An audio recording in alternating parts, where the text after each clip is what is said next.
I quote, Karmelo Anthony murdered Austin Metcalf. There's no other way to slice it, end quote. Those are the words of Stephen A. Smith. Posted, of course, on his show, but then onto his Instagram this past Saturday night. And I want to tell you a little bit about why I think he's right. And I want to tell you some things Stephen A. did not say and could not say because he doesn't live here. I do. Friends, I live in Frisco, Texas. My son goes to school in the Prosper School District, just 15 minutes up the road. And when that verdict came down this week, my son did not get to simply watch it on the news like the rest of the country. He had to walk into rooms full of his classmates and answer for it, especially when the tragedy first occurred. Not because he did anything wrong, but because he is a young black man living in Frisco. And in the minds of some people, that made him adjacent to Karmelo Anthony by default. That is a conversation I want to have. Not a comfortable one, not a safe one, but the one we actually need to have. Because this case is not what social media made it. It's not what the protesters outside the Collin County Courthouse made it.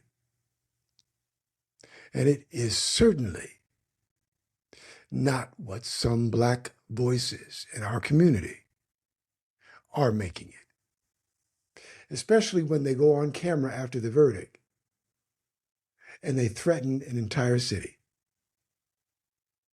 A 17-year-old boy is dead.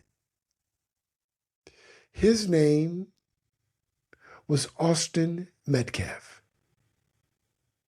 He died in his twin brother's arms on a track field in my city. Another 17-year-old boy made a choice that afternoon, and a jury looked at the evidence and called it what it was. Murder. This is the Marc Little Show. I am Marc Little. I am your host. I'm a pastor. I am a lawyer and a political commentator.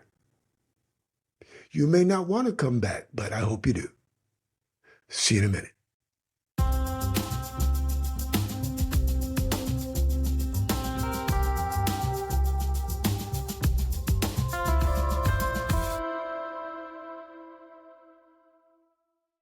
Welcome back. This is the Marc Little Show. I am Marc Little. I'm your host. I'm a pastor, lawyer, and a political commentator. The episode today is called A Knife at the Track Meet, Faith, Law, and the Truth, about the Karmelo Anthony verdict. Before we're done, I want to talk about what the evidence actually showed, what the law says about how to respond to a verdict you disagree with, and what I think is the deeper question this entire tragedy has exposed. A question nobody in the mainstream seems willing to ask. Let's get right into it. Let me start where this conversation should always start, with the facts. On April 2nd, 2025, not so long ago, there was a Frisco ISD district-wide track meet at Kuykendall Stadium. Multiple schools participated. Karmelo Anthony, a student at Frisco Centennial High, and Austin Metcalf, a student at Frisco Memorial. They didn't know each other before that morning. According to witness testimony, Anthony was sitting under the Memorial High School team's tent. Metcalf asked him to leave. By most accounts, he asked more than once. The situation escalated. Witnesses testified that as it did escalate, Anthony reached into his bag and told Metcalf something to the effect of, "Touch me and see what happens." When Metcalf pushed him, Anthony pulled a knife. He pulled a knife from that bag and he drove it into Metcalf's chest. The Collin County Chief Medical Examiner testified that the blade pierced Metcalf's heart. The wound was described as gaping and unsurvivable. Austin Metcalf died at the scene in his twin brother's arms. His name is Hunter. The defense argued self-defense, and of course that's their right. That is exactly how our system is supposed to work. Anthony's attorneys portrayed him as an honor roll student, which he was. A young man working 2 jobs, someone who found himself in a chaotic moment and reacted out of fear. But here is what the jury did with that argument. They sat through 4 days of testimony, dozens of witnesses, students who were there that morning, law enforcement investigators, medical experts, character witnesses, and Judge John Roach even gave them the option to consider manslaughter, a lesser charge. They declined. They took less than 3 hours to find Karmelo Anthony guilty of murder. The same jury sentenced him to 35 years. Now, no black jurors sat on the final panel of 12. The state struck 3 potential black jurors during jury selection, citing their professional backgrounds as educators, and it's their right to strike them if they perceive bias or for no reason at all. There's 2 types of challenges that they can make, and they made them. The judge upheld those strikes. Of the 18 total jurors, including alternatives, 6 were minorities. Of the 12 who deliberated, 3 were racial minorities. And Representative Jasmine Crockett went on her podcast after the verdict and misrepresented those numbers, which is no surprise. The record is the record, no matter how angry some might be. The absence of black jurors from the final 12 is worth examining. I'm not dismissing that conversation. But the absence of black jurors is not by itself evidence of racism. Those are 2 different claims, and conflating them does not serve justice. It pollutes it. In fact, in my own trial for the young man that shot me, it was the black man who didn't want to convict, the man who changed my life forever. And here's something else worth saying. Some of the witnesses who testified to what they saw that afternoon, witnesses whose accounts supported the prosecution. Did you know? Some of them were black classmates of Karmelo Anthony. Black students from that community got on the stand and told the truth. When the community was shouting racism, those students were already under oath, telling a different story. That should matter to you. And it deserved far more attention than it got. I want to say something to those who are unhappy with this verdict and this sentence. Your disappointment is legitimate. You have the right to feel it. The criminal justice system in this country has a very complicated history with black defendants. And no honest person pretends otherwise, or at least they shouldn't. If they did, they wouldn't be honest. But there is a right way and a wrong way to respond to that disappointment.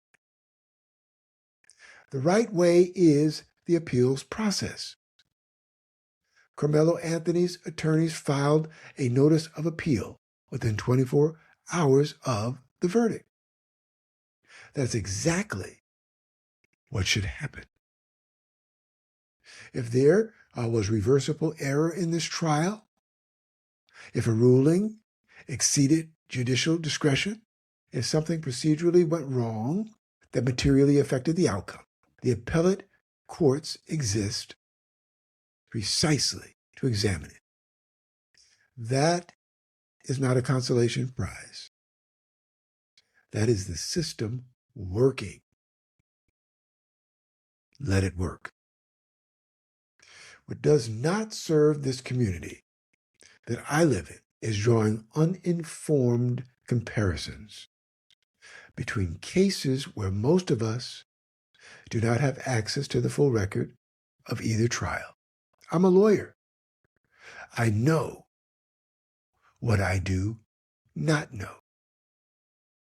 Passion is not analysis. Anger is not a legal brief. The appellate process does not run on either one. Now, I need to talk about what happened after this verdict, because something was said in the aftermath that I can't ignore. After the sentence was announced, a black man was recorded saying that white people in Frisco need to watch their backs. And I'm paraphrasing. It was far more colorful. I live in Frisco, as I said. My son goes to school here. And I need someone to explain to me how that statement helps a single person, including my family. Here's what that statement actually does. It gives ammunition to every employer who's already looking for a reason not to hire a black applicant. I say that to my social justice friends, and there are many of you. It gives cover to every neighborhood association that was already uncomfortable with black families moving in here.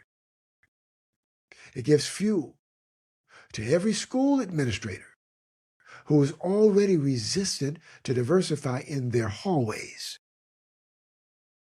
When a black man issues a racial threat against an entire community after a verdict,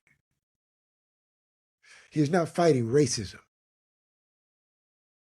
He is manufacturing the raw material for the next generation of it. We cannot do this. We cannot spend decades demanding to be judged as individuals, and then the momentum of a verdict goes against us, issue collective threats against people who had nothing to do with this case. And I'm going to ask the question, now that this whole national conversation has been circling and nobody seems willing to say, a black boy stabbed a white boy in the heart at a track meet in Frisco, Texas. The white boy is dead. And parts of the black community are in the streets, on social media, threatening retaliation and calling the outcome unjust. Where is that energy when the equation is reversed? I've been watching for the marches, the hashtags, the congressional press conferences, the celebrity posts. When a black life is lost at the hands of another black person, the silence from the same voices is deafening. When a white life is lost at the hands of a black person, those same voices find a way to make the dead the problem. This is not a legal question. It's a question of basic human decency, and we're failing it.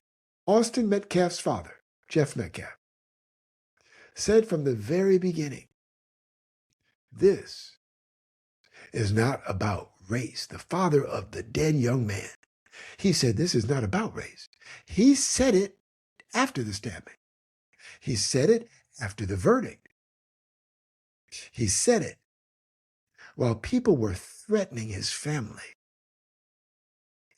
That man has conducted himself with dignity that puts most of the public commentary on this case to shame. And he has been threatened for it. I'm tired of it.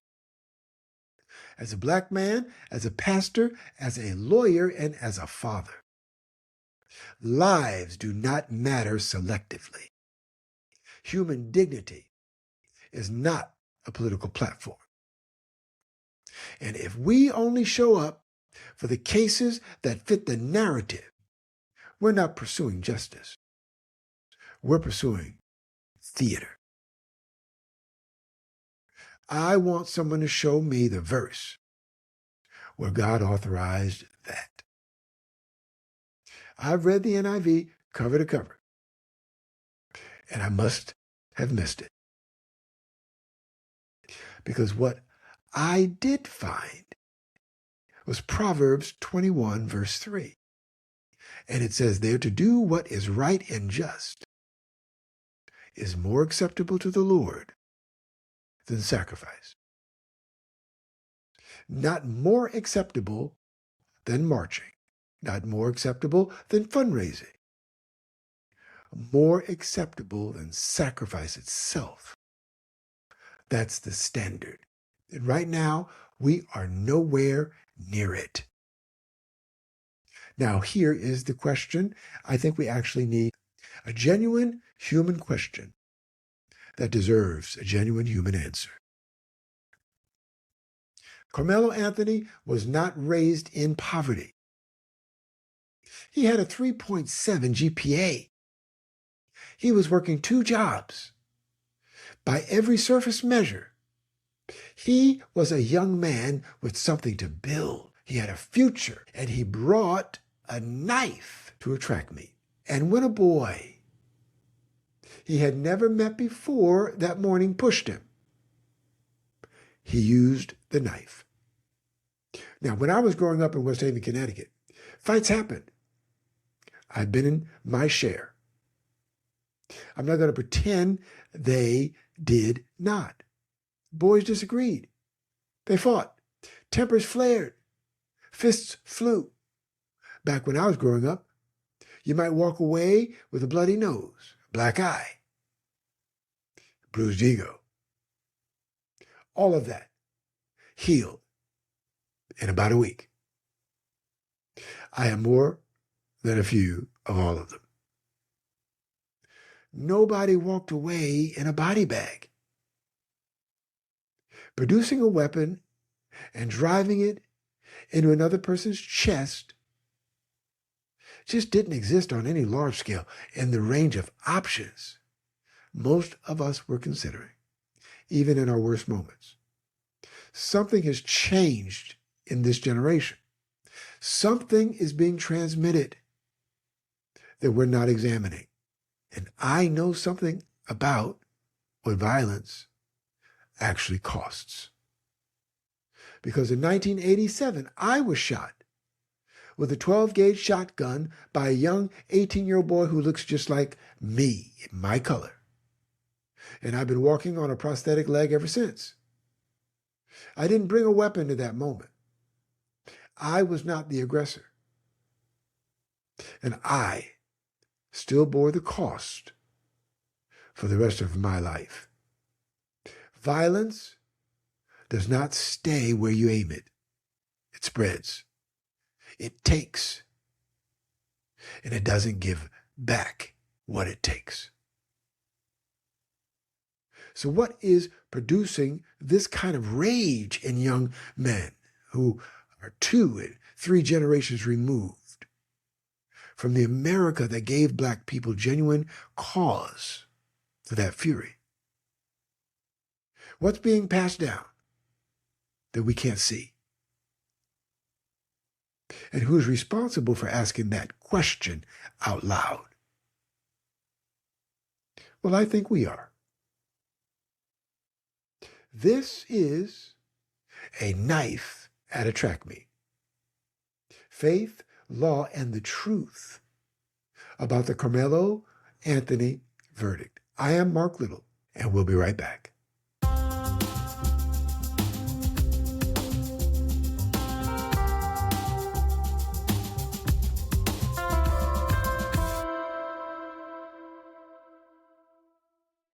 Welcome back.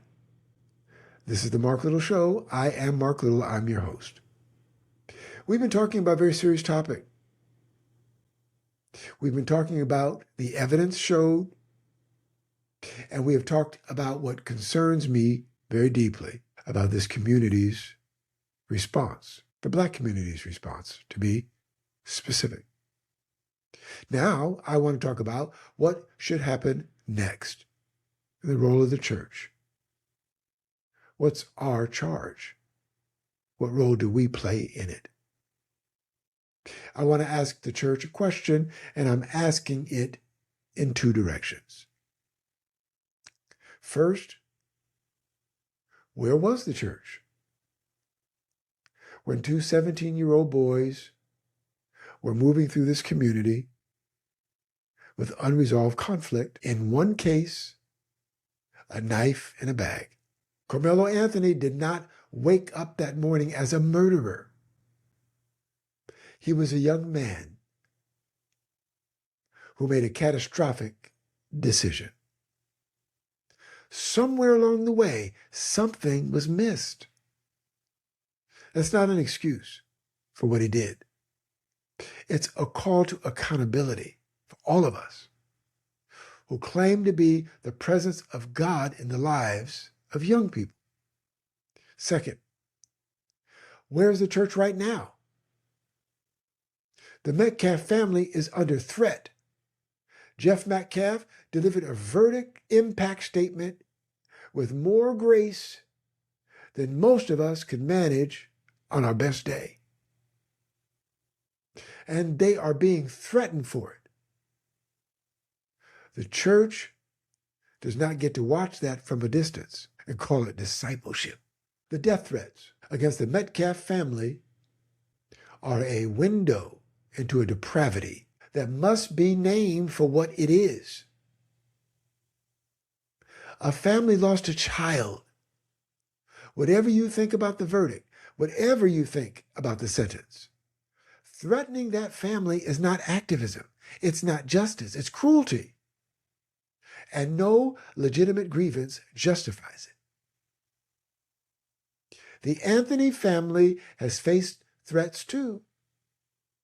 His mother said they were forced to relocate. His younger siblings did nothing wrong. Threatening a family for the act of one member is its own category of moral failure, regardless of who is doing it. But I'm especially concerned about the message being sent to young black men right now, because here is what the loudest voices are saying. If you are black and you're convicted, the community will fight for you, regardless of what the evidence showed, regardless of what witnesses said, regardless of what you actually did. That's not love. That's a community abdicating its responsibility to tell its young men the truth. The truth is that Austin Metcalf did not have to die. The truth is that Karmelo Anthony did not have to be the one who killed him. The truth is that a knife at a track meet is a choice, and choices have consequences. And the people who love you most are the ones willing to say so before the choice is made, not after a verdict is rendered. That is the church's job. Before, not just after. It's the parents' job. Before, not just after. Jesus said in Matthew 5:9, "Blessed are the peacemakers, for they'll be called children of God," not the protesters, not the commentators, not the ones who are correct on social media, the peacemakers. Peacemaking right now looks like showing up and saying a boy is dead, and the family that lost him deserves to grieve without being threatened. Peacemaking looks like going into schools and community centers and having the honest conversation with young men about what it means to carry yourself in a way that does not end with someone dying and you going to prison. And peacemaking looks like telling the truth, the full truth, even when it costs you, even when it makes people angry, even when the people who are angry are people you love. 2 families have been destroyed by about 30 seconds. 30 seconds at a track meet in my city. The church's job is not to pick a side between those families. The church's job is to be present in the wreckage and point everyone on every side back towards something that looks like God. We are not done with this conversation. Not as a community, not as a church, and not on this show. I lament the breakdown in my city.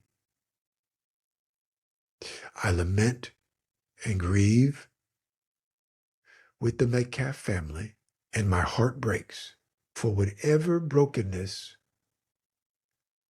showed itself in Karmelo Anthony that day. His worst moment, perhaps even his only worst moment in his whole life, changed his life forever. That too breaks my heart. Come back. We're not done with this topic. I'll be praying for both families. And I hope that's your heart too. I am Marc Little. Yes, I am a pastor. I'm a lawyer and I'm a political commentator. Until next time, let's be in prayer. Not just for both families, but for my city. God bless.